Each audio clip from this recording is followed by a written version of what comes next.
Saviez-vous qu'avec exactement le même nombre de votes, on peut avoir deux résultats totalement différents selon la règle du jeu choisie? Cette règle, c'est le mode de scrutin. Et si vous préparez un concours ou que vous voulez juste comprendre pourquoi votre maire n'est pas élu comme votre député, cette vidéo est pour vous.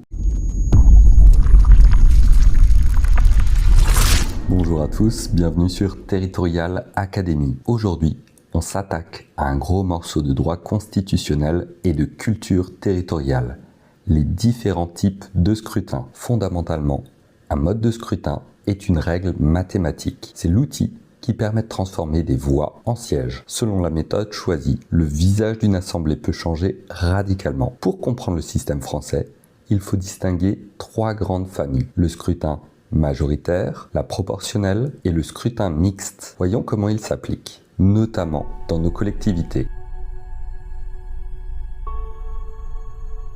Le premier type est le plus ancien, le scrutin majoritaire. Sa logique est simple, le candidat ou la liste qui obtient le plus de voix remporte l'élection. L'objectif, dégager une majorité claire et stable pour gouverner. On privilégie l'efficacité sur la représentativité. L'exemple type, les élections législatives ou la présidentielle. Pour les départements, nous utilisons un scrutin majoritaire unique. Le binominal, les électeurs votent pour un duo solidaire, un homme et une femme. Si ce binôme remporte la majorité au second tour, il gagne les 2 sièges du canton. L'opposition n'a aucun siège sur ce canton. C'est un mécanisme qui garantit la parité parfaite de l'Assemblée départementale.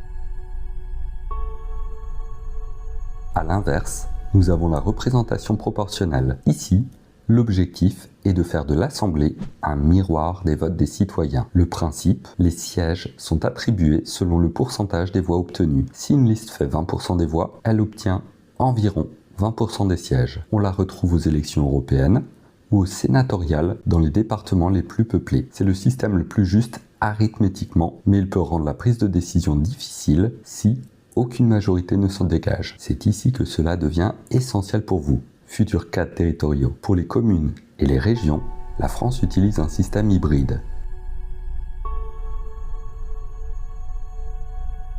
Le scrutin mixte, il combine les deux logiques précédentes grâce à un mécanisme clé, la prime majoritaire. Voici comment cela fonctionne en 2 temps. La prime. La liste qui arrive en tête reçoit automatiquement un bonus de sièges pour s'assurer une majorité absolue. Au municipal, plus de 1000 habitants, cette prime est de 50% des sièges. Au régional, cette prime est de 25% des sièges. La répartition, les sièges restants sont ensuite distribués à la proportionnelle entre toutes les listes, y compris les listes gagnantes. Ce système permet d'avoir un exécutif fort, tout en permettant à l'opposition de siéger. Pour terminer, il est important d'évoquer la réforme électorale prévue pour les municipales de 2026.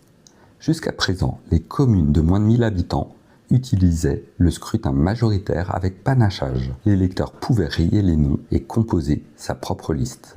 Dès 2026, la règle s'harmonise. Le scrutin de liste bloquée devrait s'étendre aux communes de moins de 1000 habitants. Conséquence directe, le panachage disparaît. Tous les bulletins raturés sera considéré comme nuls. L'objectif est d'imposer la parité femmes-hommes dans toutes les communes, quelle que soit leur taille. En résumé, retenez cette grille de lecture. Besoin de décider vite et fort, scrutin majoritaire. Besoin de représenter la diversité, scrutin proportionnel. Besoin de gérer un territoire au quotidien, scrutin mixte. J'espère que cette mise au point vous aidera dans vos révisions. N'hésitez pas à poser vos questions techniques en commentaire. Bon courage à tous!